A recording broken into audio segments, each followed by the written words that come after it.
مکه دو تا غار معروف داره، یکی ثور و دومیش غار حرا. ثور اسم این غار ثور گذاشته شده چون اون کوهی که اونجا داخل این غار در او کوه قرار گرفته اون ثور داره. یک بنده اسمش ثور ابن ثوبان بوده، اینجا زندگی میکرده که این کوه به نام او معروف گشته است. ولی یک شهرت دیگر داره این غار. کفار مکه همه جمع شدن و گفتن این محمد همه ارزش‌های ما را زیر پا گذاشته، به بت‌های ما ناسزا میگه و به بزرگان ما ناروا میگه و عبادت‌های و ارزش‌های ما را نادیده میگیره و هر کاری که نتوانستیم جلوی کارهای محمد را بگیریم، بیاییم با هم این محمد را به قدر برسونیم تا قائد خاتمه پیدا کنیم. بعد دیدیم اگر محمد را به قدر برسونیم همه بنی هاشم از ما انتقام خواهند گرفت. چیکار کنیم؟ گفتن که ما سعی کنیم در قتل محمد یک نفر شریک نشد، چندین نفر دست داشته باشن تا نمیتوانند بنی هاشم قصاص بگیرن و قاتل را به قتل برسونند. چون از قبل از اسلام هم این قانون بود، یک قصاص بود، یک دیات بود. یک نفر قاتل می بود قصاص می شد، چندین نفر می بودن دیه می شد. گفتن که از هر قبیله یک نفر را سهیم این کار بسازیم تا بنی هاشم نتوانند انتقام بگیرند. حتی یک نفر از بنی هاشم را برگزیدن به نام ابو لهب. جلسه گرفتن، گفتن که شب هنگام خانه محمد را محاصره میکنیم و هر موقعی که فرصت یافتیم و موقعی میسر شد میریزیم و محمد را به قتل میرسونیم. این منصوبه اینا داشتن، تدبیری در نظر گرفته بودن اون ضرب المثل معروف فارسی که به زبان اردو هم رایج است، تدبیر کنند بنده تقدیر زنند خنده. ولی خدا یک تقدیر دیگری برای محمد مصطفی در نظر گرفته بود. وحی آمد گفت محمد اینا میخوان تو را به قتل برسونند، شما از این مکه هجرت بنمایید طرف مدینه. و از اون طرف محمد مصطفی به مردم مدینه علاقه برقرار کرده بود و تماسایی بین نبی کریم صلی الله علیه و آله و سلم صلوات بفرستید.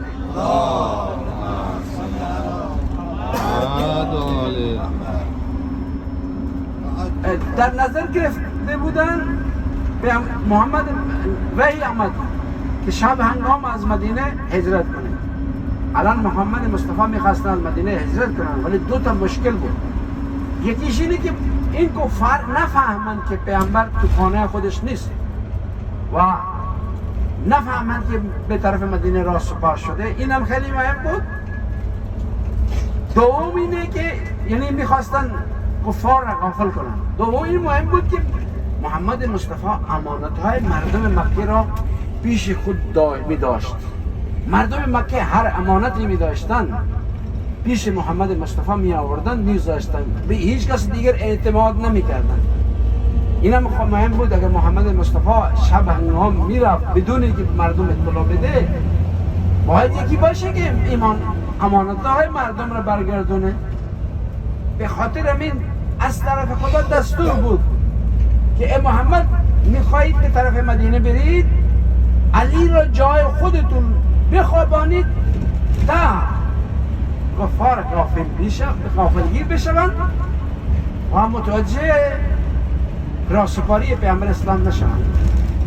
پیامبر امیر المومنین را دستور داد که جای محمد مصطفی بخوابند. امام علی جای پیامبر مصطفی خوابیدن. پیامبر اسلام تنها از مکه خارج شد.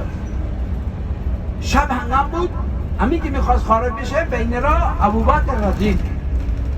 پیامبر گفت که اگر من این را با خودم نبرم به مردم اطلاع خواهد داد که محمد رفته، شما کجایید، محمد کجا رفته، باید دنبالش کنید، نباید غفلت کنید. به خاطر همین محمد مصطفی ابوبکر را همراه خودشون بردن. از مکه که خارج شدن کفارم بیکار نشستن. صبح که شد میخواستن بریزن به خانه محمد مصطفی، ریختن اونجا نبی کریم را نیافتن، به جایش علی بود. و موقعی که امیرالمومنین در بستر خواب پیامبر تشریف فرما بودن، خدا سوال کرد از فرشتگان آیا از شما کسی هستش که جان خودش را فدای جان برادرش کنه؟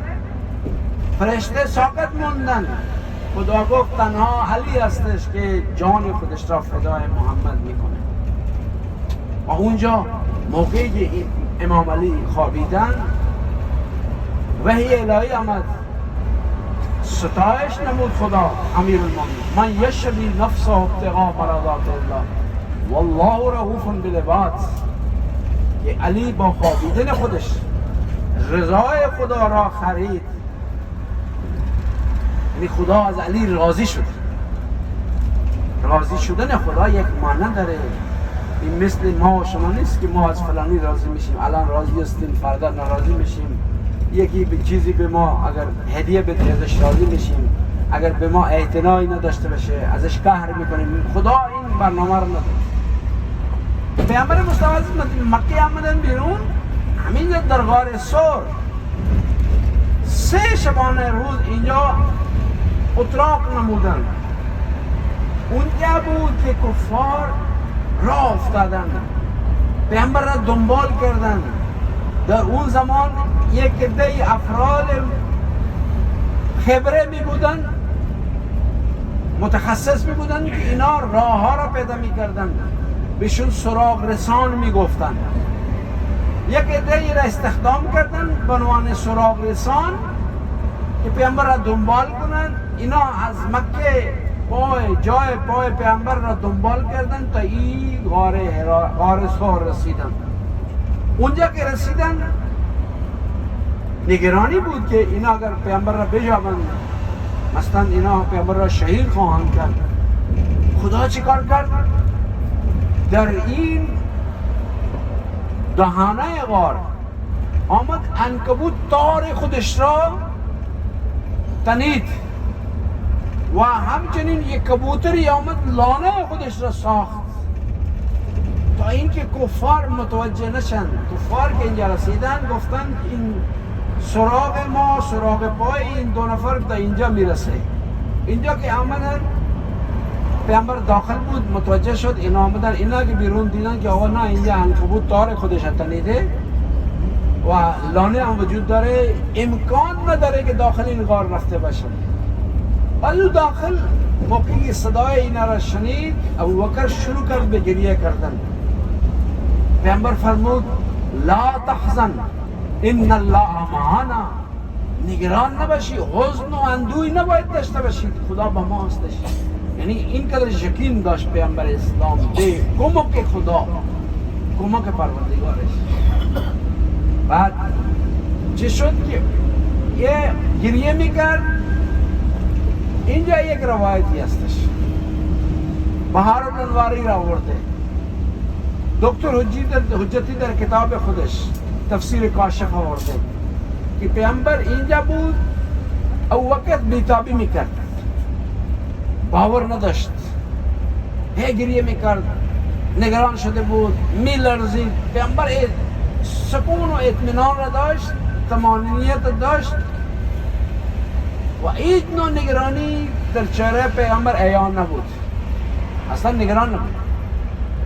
پیامبر این را میگفت آقا نگران نباشید، مشکل نیست، خدا با ما هستش، به کمک ما میرسه، اینا نمیتونن کاری بکنن، هیچ کاری از دستشون بر نمیاد، خدا قادر هستش. او بعد بیتابی میکرد. آخر پیامبر موقعی که دیدن که آقا این کنترل نمیشه، ابوبکر آمدن 2 تا انگشتایشون نشون دادن، گفتن به این را نگاه کن. ابوبکر نگاه کرد، دید که مردم دارن مردم در مدینه در استقبال میکنن. پیامبرم رسیده به مدینه و هیچ مشکل نیست، حکومت هم پایه‌گذاری شده. همین بهش نشون داده که اطمینان پیدا کنه. نه ابوبکر گفت، میدونی چی گفت؟ گفت که این کفار که به شما میگفتن شما ساحر هستی، جادوگر هستی، راست میگفتن.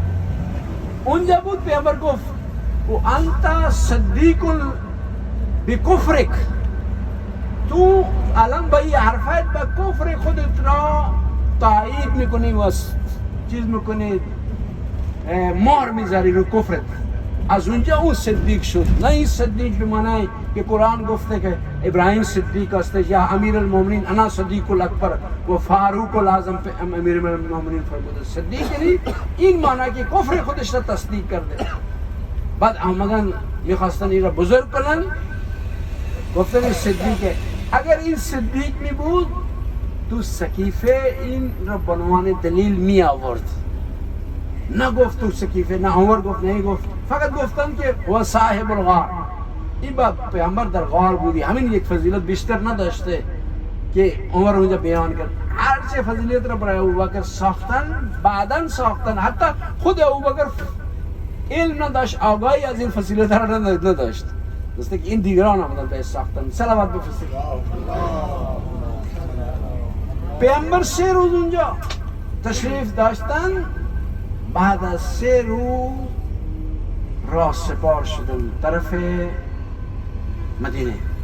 بین راه یک نفر با 50 تا سواره پیامبر را دنبال کرد. اسمش بود اسلم. اسلم اسمش بوده. بعد بین راه به پیامبر رسید، میخواست پیامبر را به شهادت برسونه. پیامبر از سوال که اسمت چیه؟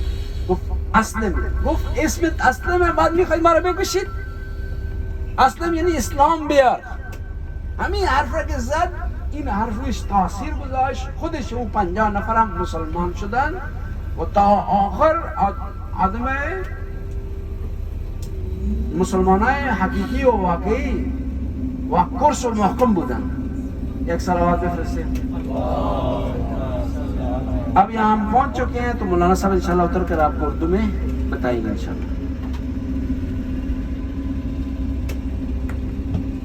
माजरत से नहीं नहीं आ जाए थोड़ा मुश्किल।